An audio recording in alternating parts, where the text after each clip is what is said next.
Donc, on va parler de valeur, de prise de décision et d'adéquation de ce qu'on a au plus profond de nous-mêmes pour pouvoir avancer.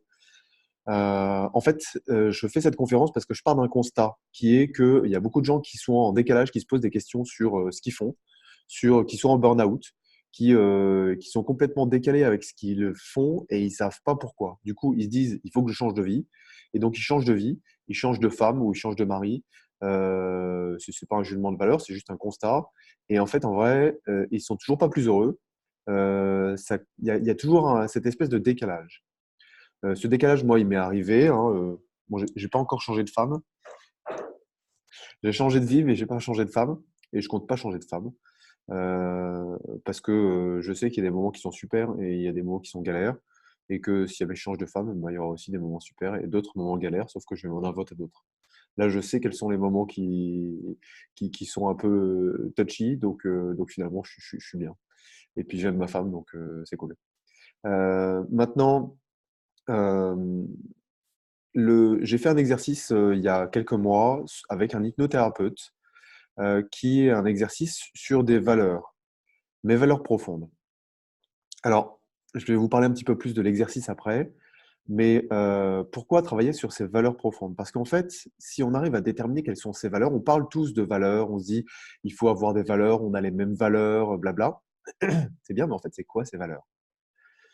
D'une part, premier truc, quelles sont ces valeurs? Et deuxième chose, quelle est la hiérarchie de ces valeurs entre elles par rapport à nous? Parce qu'on peut avoir les mêmes valeurs avec quelqu'un, avec plusieurs personnes, mais la hiérarchie de ces valeurs est différente et c'est ça qui va être problématique dans les relations avec, en particulier des relations intimes, mais dans des relations qu'on peut avoir dans un travail. Euh, L'exercice est le suivant. Il y a une recherche de ces valeurs profondes. Donc, il faut mettre sur un papier la liste de ces valeurs. Et l'hypnothérapeute en question, là, il m'a dit, OK, tu me les listes dans l'ordre de priorité. 1 à 12, minimum 12. Et, euh, pardon. Et dans cette liste, il a pris cette liste, il a pris un tableau à double entrée avec chacune des valeurs, donc les 12 valeurs en abscisse et les 12 valeurs en ordonnée. Et il a confronté ces valeurs entre elles pour pouvoir établir la véritable hiérarchie qu'il y a dans nos valeurs. Euh, Par exemple, si je prends deux valeurs, la valeur honneur et la valeur famille, c'est vraiment deux valeurs au hasard, mais c'est finalement des valeurs qui sont plutôt partagées par tout le monde. On a fait l'exercice suivant, et on l'a fait à plusieurs reprises, puisque quand on prend ça, ça va être confronté au moins 2 fois. Euh, Il faut imaginer un monde, donc on est sous hypnose, donc c'est une espèce de, je sais pas si vous avez déjà fait de l'hypnose, mais je trouve que l'hypnose, ça permet d'aller directement au plus profond, de ne pas se poser de questions et d'aller droit au but, droit au but. C'est pas obligé de le faire sous hypnose, on peut le faire avec un proche, cet exercice, mais bon, moi je trouvais ça intéressant, et puis c'est quelqu'un que je connaissais, donc je connais les compétences, et puis ça me faisait plaisir de travailler avec lui. Euh, on imagine un monde où la famille est ce qu'il y a de primordial, c'est la base de toute la société. La famille est le plus important et c'est ce sur quoi tout le monde se fonde pour prendre ses décisions, pour vivre. Mais dans ce monde-là, il n'y a pas d'honneur. L'honneur est une valeur qui est rangée réellement en second plan, voire méprisée. L'honneur, c'est pas quelque chose qui est dans les relations avec les gens, c'est pas quelque chose qui prime. Ce qui prime vraiment, c'est la famille. Voilà le premier monde. Et le deuxième monde, c'est un monde d'honneur, dans lequel les relations qu'il y a entre les gens est régie par un code d'honneur, une espèce de chose qui vient s'imposer aux relations interpersonnelles, qui est régie par l'honneur. Mais dans ce monde-là, la famille n'est pas une véritable chose sur laquelle repose la société. C'est quelque chose qui existe parce que, il y a des gens qui se regroupent, mais la famille, c'est vraiment pas quelque chose d'important.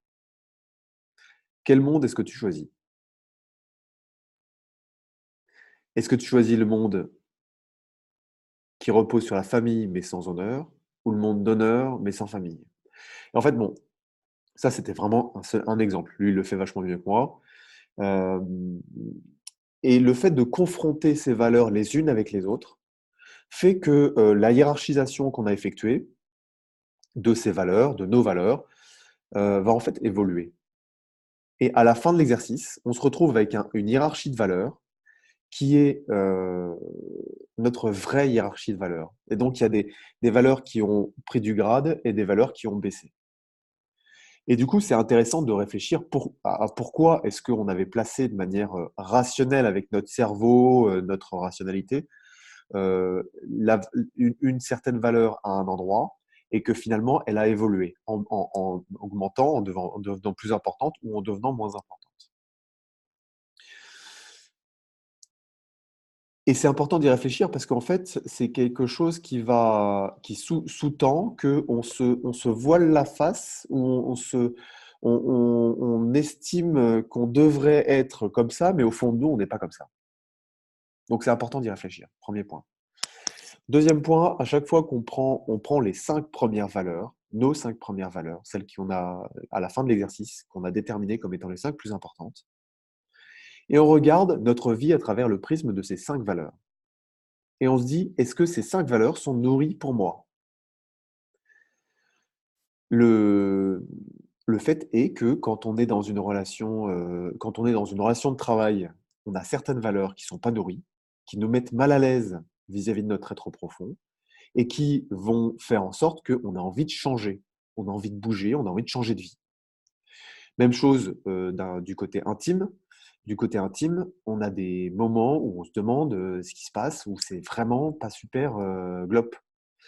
Et ben, en fait, en faisant ce travail, on se rend compte que, l'autre n'a pas forcément la même hiérarchisation de valeurs et ne va pas nourrir nos valeurs à la façon dont on en a besoin. Et en fait, ça transforme la relation qu'on peut avoir à l'autre, en particulier dans la partie intime, mais aussi dans la relation de travail. Et ça change pourquoi? Parce qu'on prend toute la responsabilité de ce qui nous arrive. Et cette responsabilité est hyper importante parce qu'on a trop tendance, moi le premier, à mettre en cause l'autre dans ce qu'il est pour l'accuser de ce qui nous arrive ou de ce qu'on ressent. Donc c'est toujours la faute de l'autre, des autres, de la société, des politiques, des gilets jaunes, de je sais pas quoi. Et on a tendance à jamais regarder la paille qu'on a au fond de l'œil. Et pourtant, à partir du moment où on sait qu'il y a une des valeurs qui n'est pas nourrie par l'autre, si je reprends la partie, du cercle familial personnel, mari-femme, heu, et ben, on peut en rigoler. On peut dire à l'autre: «En fait, j'ai identifié que j'ai cette valeur-là qui est importante pour moi et pour toi, c'est pas super méga important, mais pour moi, c'est super important. Donc, moi, j'ai besoin qu'on nourrisse cette valeur». Et à chaque fois qu'il y a un conflit qui éclate, c'est généralement parce que bon, pas tout le temps, mais généralement parce qu'il y a une des valeurs qui est pas respectée par l'autre. Et quand on en prend conscience, on dit: «En fait, bah, là, c'est cette valeur-là qui est pas nourrie, c'est tout. C'est pas grave. Bon, je vais aller réfléchir et puis je sors de la pièce, je rentre et je reformule ce que j'ai dit, qui a provoqué le conflit, ou qui a provoqué l'énervement, de manière différente. Parce que quand on dit quelque chose et ça provoque un conflit, c'est qu'il y a un truc qui coince. Voilà. Bon, mais l'étude de cette relation intime, elle est hyper importante parce qu'après, une fois qu'on a compris ça avec quelqu'un qui nous est proche et qui peut vraiment nous blesser, qui peut vraiment nous gratifier aussi, qui peut vraiment nous nourrir. Une fois qu'on a compris ça, bah, on peut aussi le décliner vis-à-vis des autres qui nous sont moins proches, donc le milieu professionnel ou le milieu amical. Hem Et en fait, ça évite aussi, de vouloir changer l'autre.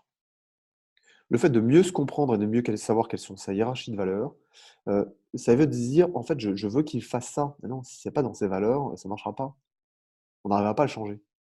Alors qu'il suffit juste de comprendre que l'autre peut pas nous apporter ce dont on a besoin, bah, donc on va le nourrir différemment. Voilà. Voilà ce que je voulais vous partager. Heu, je vous encourage à faire ce travail. C'est un travail qui est très simple, mais quand on creuse au fond de soi, c'est là qu'on a les meilleures réponses, plutôt que d'aller chercher ailleurs en mode, j'attends que les autres me donnent des réponses pour être plus heureux ou pour pouvoir avoir des situations. Le fait de creuser au fond de soi, c'est là où on trouve, le véritable trésor qui nous convient et qui est adapté à nous. Voilà. Après, je vous ai déjà parlé d'une méthode pour prendre des décisions, qui est la méthode IPI. Je pourrais en reparler éventuellement, si jamais il n'y a pas de questions en fin de conférence, mais je vais vous laisser la parole. Heu et puis, voilà. Oui, mais pour ce qui est des valeurs, une petite conclusion quand même. Tout ce que je fais maintenant, je me demande si la décision que je prends est en accord avec mes valeurs. Et si jamais il y a un feu vert, feu vert, feu vert, feu vert sur toutes mes valeurs, je dis: «OK, c'est une bonne décision, ça va pas me mettre en malaise ou en mal-être plus tard, donc j'y vais». Tadam, je vous laisse la parole.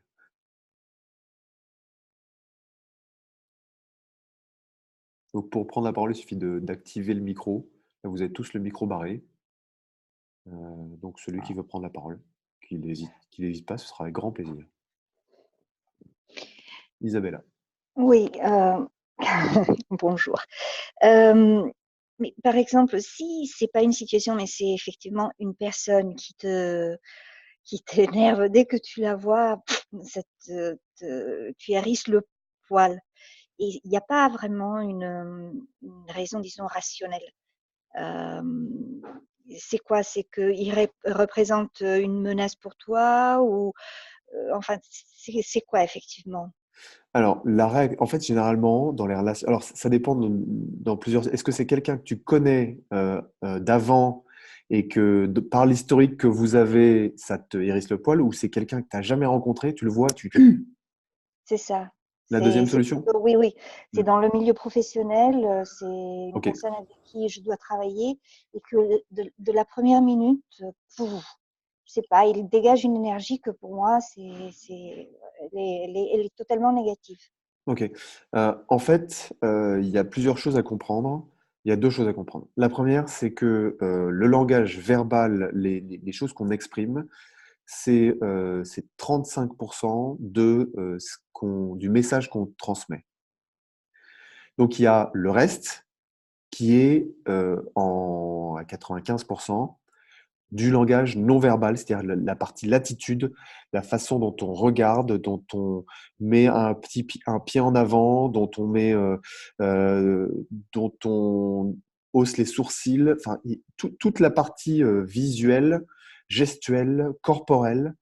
euh, est à prendre en considération donc quand on a ce sentiment-là, c'est que en fait, la personne ne nous a pas encore parlé ou dès le premier instant où elle nous a parlé, on s'est senti mal à l'aise hem, parce qu'il y a tout un langage qui était transmis.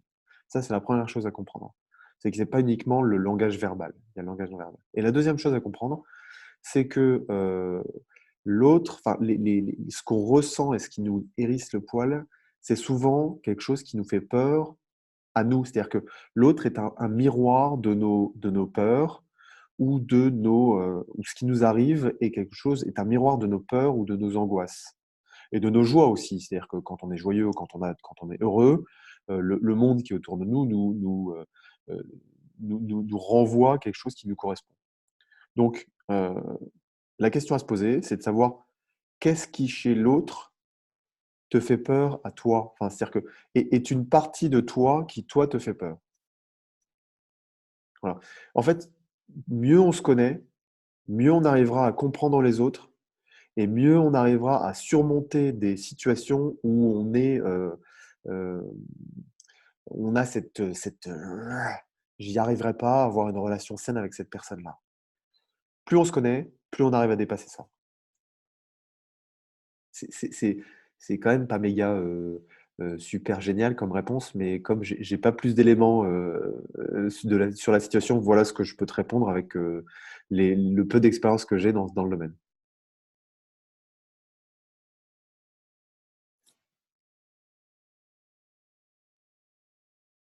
Vincent, Grégoire ou Patrick?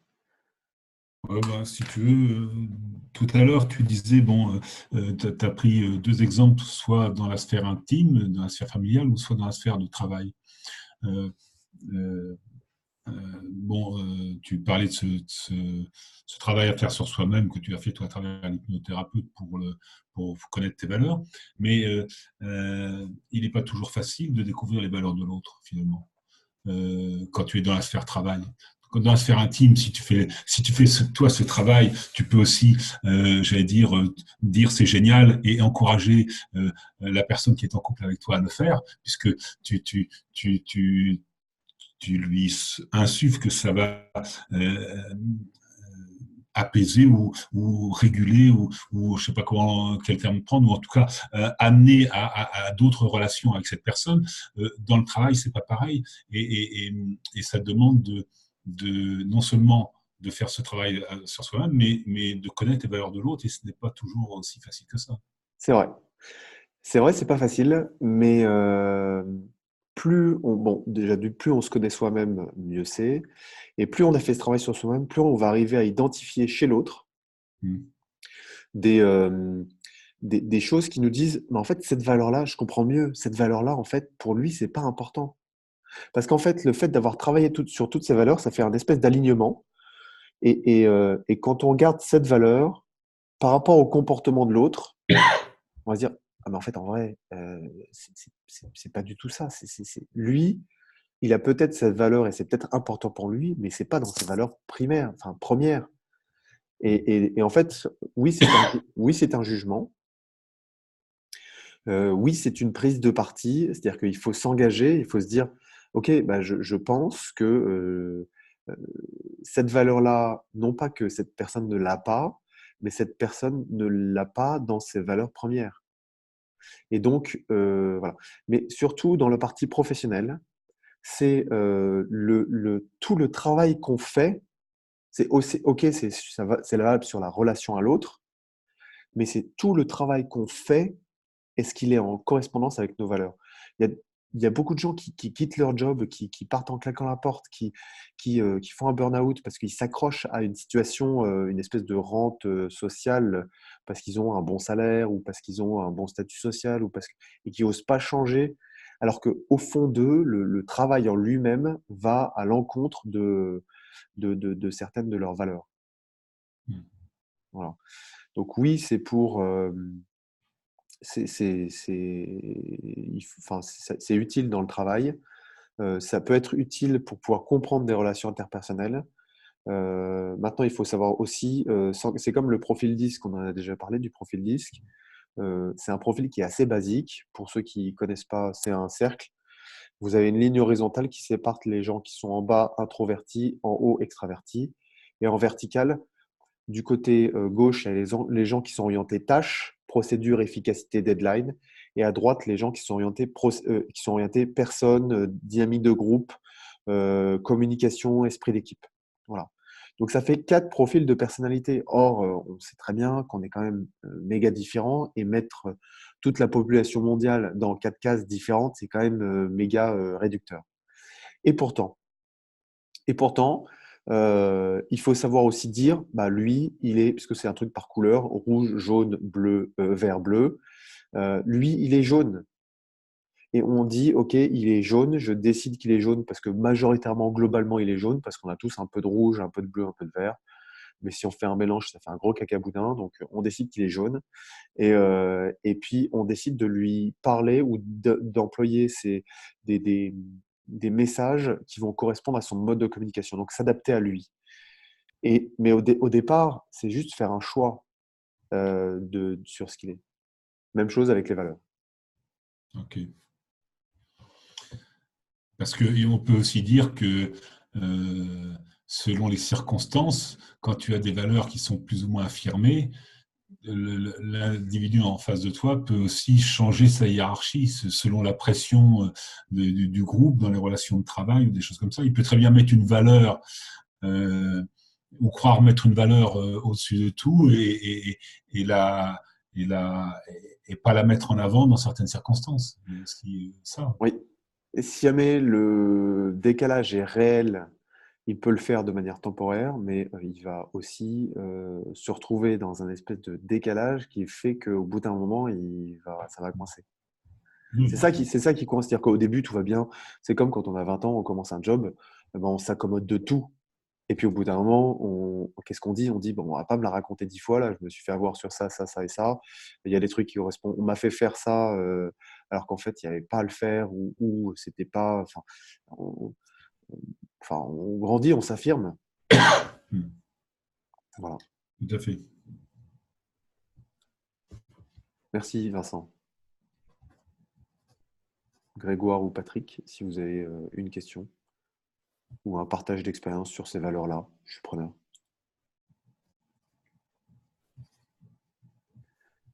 Sinon, je vais vous parler il nous reste un petit peu de temps. Je vais vous parler de la méthode hippie parce que j'ai essayé de me faire pousser les cheveux, j'y suis pas arrivé. La méthode hippie, c'est une méthode que j'ai conçue. Bon, je sais pas si j'ai inventé grand-chose, mais je trouve que c'est efficace. Méthode hippie, I pour imaginer, P pour probabilité et I pour impact. IPI. Bon, ça s'écrit pas la même chose que hippie, mais bon, je trouve ça rigolo pour moncapitaine.com d'avoir une méthode hippie. Voilà. C'était pour la petite anecdote. Donc, I pour imaginer. Quand on a une décision, on sait pas quoi, on n'arrive pas à passer à l'action, puisque une des grosses problématiques, c'est le passage à l'action, c'est la procrastination. C'est heureusement que ce petit aparté, heureusement que la procrastination existe, parce que sinon, si on était obligé de passer à l'action sur toutes les choses auxquelles on pense, il n'y aura pas suffisamment de 24 heures pour tout faire. Donc, heureusement qu'on procrastine et finalement, on ne fait pas certaines choses. C'est juste que, bah, en fait, c'est à chaque fois la même chose. Il faut savoir décider de ne pas faire des choses. Donc, assumer de la procrastination. Dire ça, bah non, je ne le ferai pas. Et ça ne sera pas fait, bah tant pis. Bon, voilà. Mais si jamais on doit passer à l'action, on a une décision à prendre. Cette décision, elle est importante pour nous. Elle implique des peurs, des risques. Elle implique plein de choses. On imagine 2 scénarios. Premier scénario, le meilleur. Pardon, non, le pire qui puisse se passer.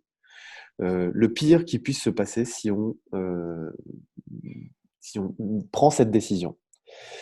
Et dans le pire qui va pouvoir se passer, on donne des détails sur les impacts, sur les sens sur tous nos sens, tout ce qu'on va ressentir si cette chose arrive, le pire arrive.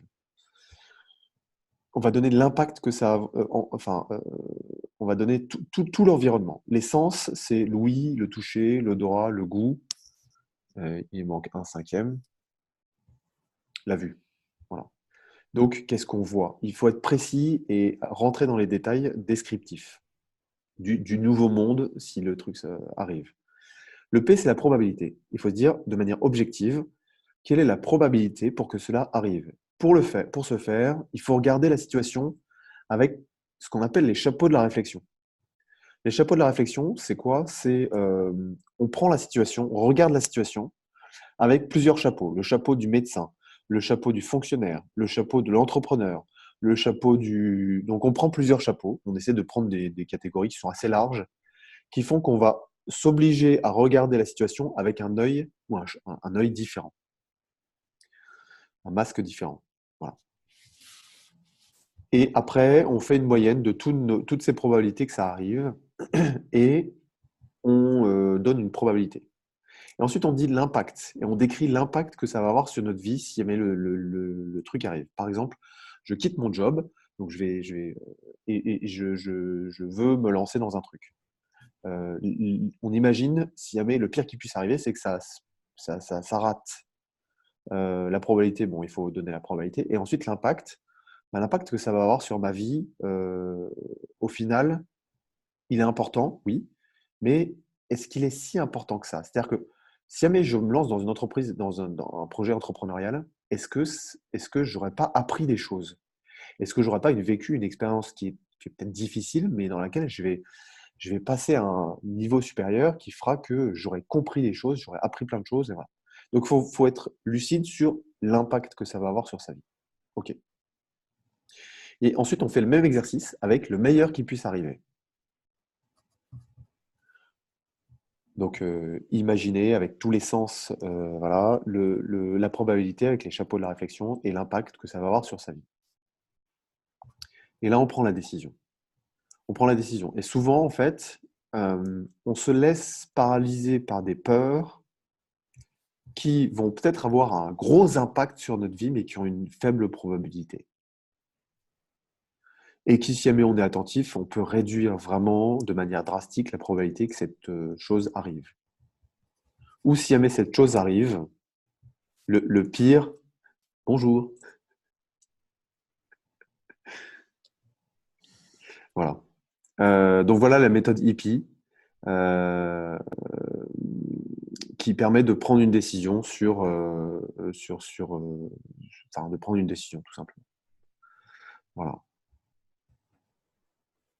Elle n'est pas super la méthode hippie?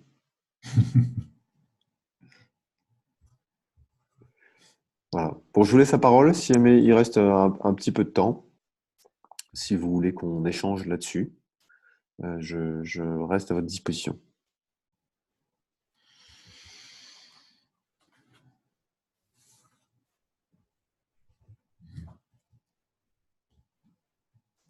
Non, le principe de ce que tu as dit, c'est de prendre du recul, en fait. Ouais, c'est ça. Ouais. De prendre du recul et de prendre des angles d'attaque différents. Parce que l'erreur qui est souvent faite dans la prise de décision, c'est qu'on est focalisé sur un problème et on ne sait pas prendre les différents angles et les différents points de vue, en fait. Oui, on se focalise sur, on cristallise sur un point de vue qui est parfois, là j'ai lu dernièrement un livre sur les guerres de religion, et je me dis, mais ils se battaient parce qu'ils étaient catholiques et protestants, quoi, les mecs. Et pourtant, à l'époque, c'était des trucs hyper importants pour eux. Alors oui, c'est des choses qui sont importantes, mais bon, on a quand même beaucoup évolué, et si on prend du recul par rapport à ça, le coup des chapeaux de la réflexion, c'est un outil qui est quand même intéressant pour justement s'obliger à prendre du recul. Après, le coup des sens, l'ouïe, le toucher, le goût, l'odorat et le goût, c'est hyper important parce qu'on reste trop dans notre cerveau. On reste trop dans une espèce de rationalité où on est un cerveau sur pattes et on néglige le corps qu'on a et qu'il faut écouter. Quand Isabella disait qu'elle le sent, une espèce de frisson c'est électrique, le corps nous dit quelque chose que notre cerveau n'a pas encore rationnellement analysé. Mais il y a un vrai message qui est donné. Donc, ok, c'est juste, vous avez reçu un nouveau message, mais encore faut-il savoir l'ouvrir, le décliner, l'analyser et comprendre ce qui nous fait, ce qui nous fait ce qui nous fait bouger, enfin, ce qui nous rend électrique. Les signaux du corps sont hyper importants. Il y a un bouquin qui s'appelle Le dictionnaire des malaises et des maladies, que je dois avoir pas loin, qui analyse, qui est magique, ça, c'est vraiment super.